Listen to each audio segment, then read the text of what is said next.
find yourself in that tricky spot. You're great at your job, technically skilled, but leading the team, it feels more like firefighting sometimes. Oh, absolutely. Constant conflicts maybe, or folks just seem disengaged. Exactly. Or you just can't seem to motivate them, even though you know they're capable. It's so common, isn't it? People get promoted for being good at the tasks, not necessarily good at the people part. That's the crux of it. That jump from doing to leading really highlights something crucial. Emotional intelligence, or EQ. And that's what we're diving into today, why it's so vital for managers, maybe even more than those technical skills.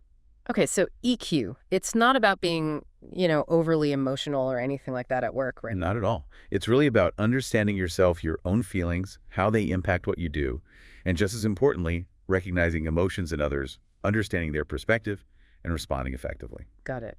So for managers, what does that actually look like? What are the pieces? Well, you can break it down into a few key things. First, self-awareness. Really being tuned into your own emotions, your triggers, how you come across. Okay. Knowing yourself. Then there's self-management. That's about keeping your cool, managing stress, not having those knee-jerk reactions when things get tough. Staying composed. Then social awareness, often called empathy. Basically, understanding and sharing the feelings of your team members, seeing things from their side. Right. Empathy. Crucial. And finally, relationship management. This is where it all comes together, building strong bonds, communicating clearly, inspiring people, handling disagreements in a, constructive way. Some models, like Goleman's, also specifically mention motivation and social skills too. So it's a whole package deal, really. Understanding yourself, understanding others, and then managing the relationships. What happens, though, when a manager is lacking in some of these areas? What's the actual cost? Oh, the cost can be huge. Seriously. Think about a big company like Boeing. They found through exit interviews that the #1 reason people were leaving was poor relationships with their managers. Wow, #1.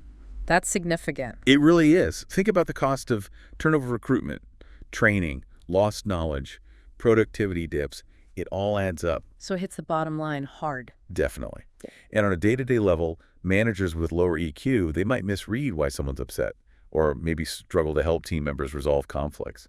You can see morale just sink. Yeah, I can picture that. And it becomes a bit of a cycle, People get hesitant to give feedback, maybe they disengage. And if a manager lacks self-management, they might get labeled a hothead. Right. Creates a really tense environment. Exactly. Nobody wants to walk on eggshells. It just leads to more friction, lower engagement. People aren't bringing their best selves to work. Okay, so the downsides are clear. Let's flip it. How does having strong emotional intelligence actually change things for the better? What's the positive impact? This is where it gets really powerful. Leaders with high EQ, they tend to make sounder decisions because they aren't swayed by their own unchecked emotions.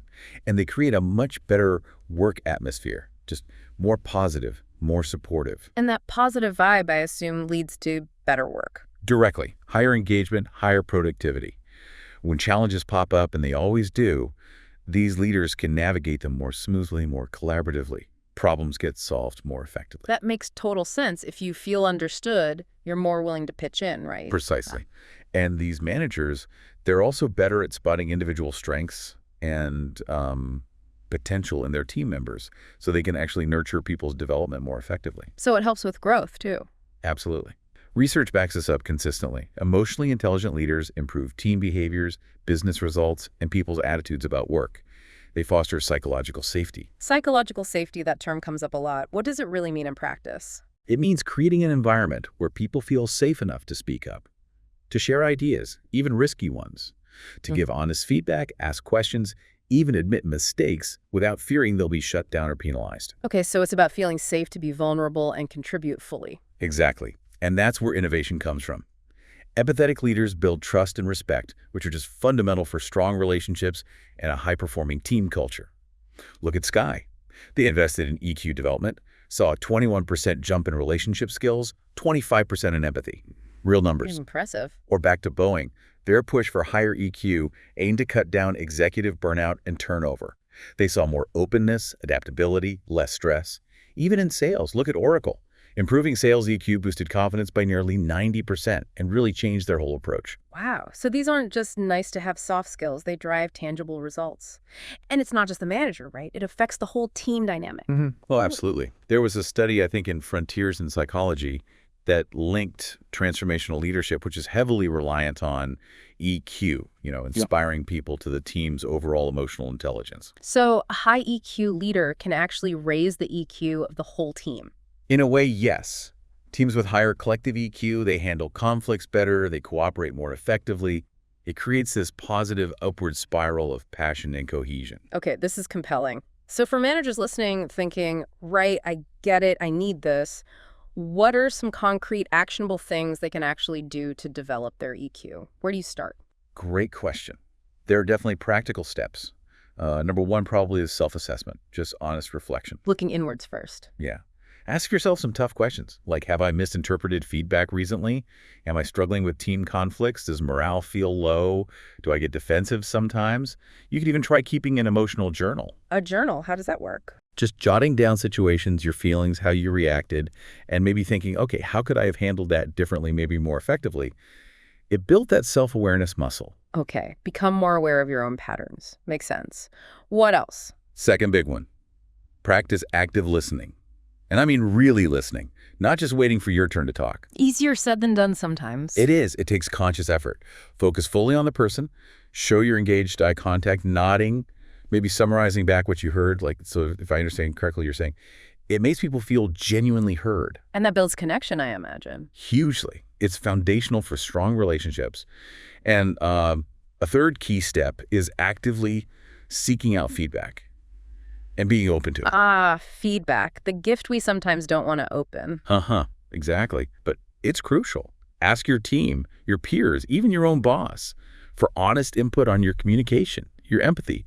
Maybe set up like a small personal board of trusted colleagues for regular candid feedback. So be brave, ask for it, and also presumably get better at giving feedback too. Yes, absolutely.